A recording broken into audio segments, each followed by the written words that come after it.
When you are surrounded by people who lie to you and lie to themselves and do not genuinely care about others or themselves, it incapacitates you. Because everywhere you look, there is nothing but entropy, decay, and deception. And when this exists inside of the space where you live,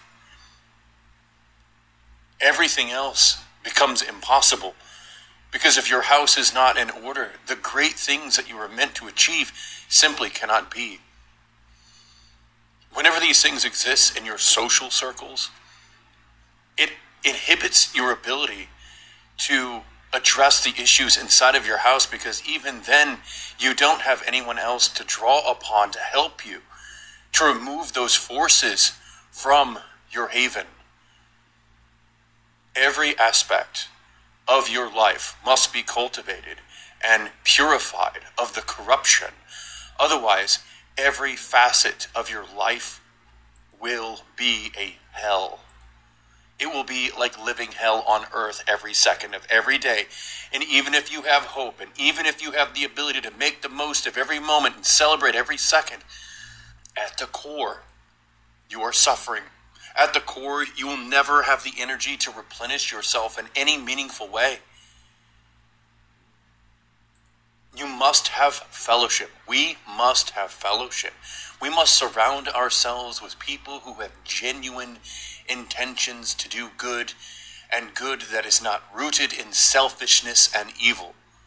Because everywhere else in life, we are inundated with programming, chaos, selfishness, to serve as slaves to our own sin.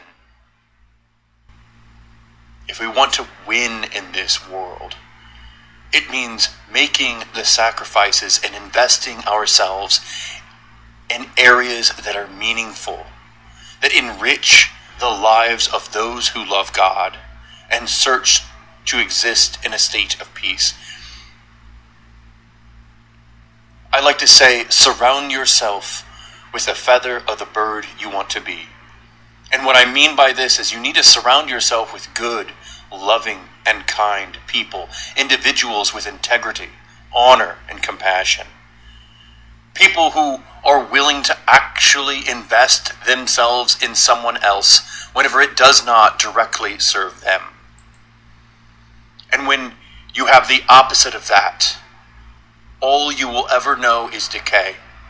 And whenever you have that, whenever you have those brilliant spirits in your life, when you have those amazing people who understand objective morality and refrains from accusing others of saying that what is real is their truth and that there is a difference between everyone's individual truths, when you're surrounded by those people, your life is misery. Change first starts within you.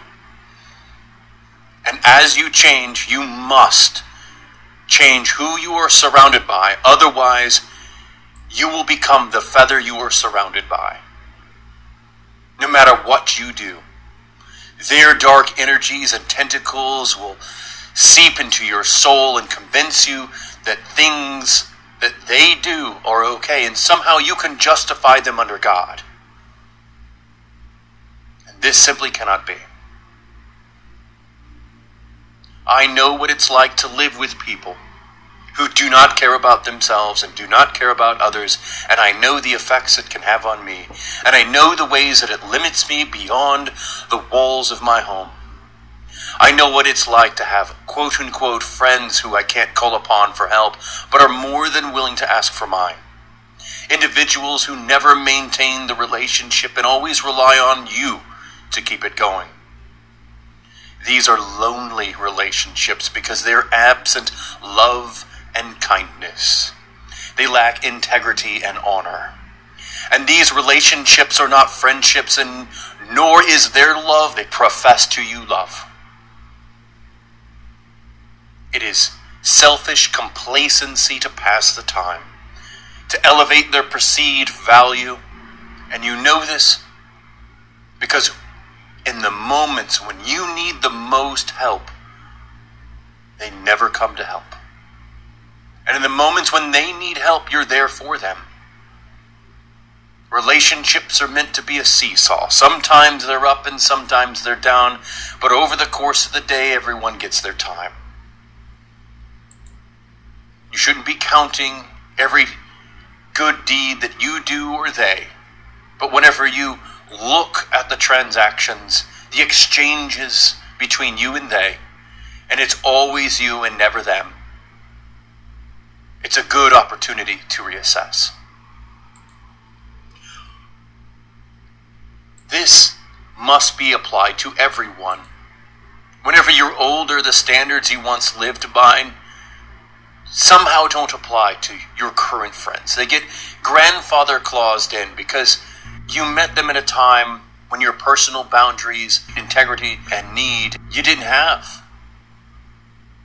You allow them a pass, no matter what they do. But the reality is, all friends must be held to the same standard. And those closest to you must be held to a stronger standard.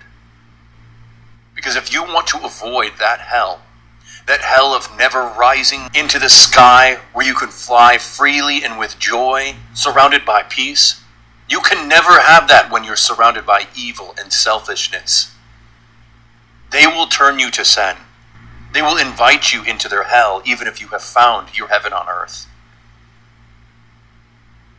So look at your actions. Look at those around you. Search for the entropy. Remove the decay. And discover peace.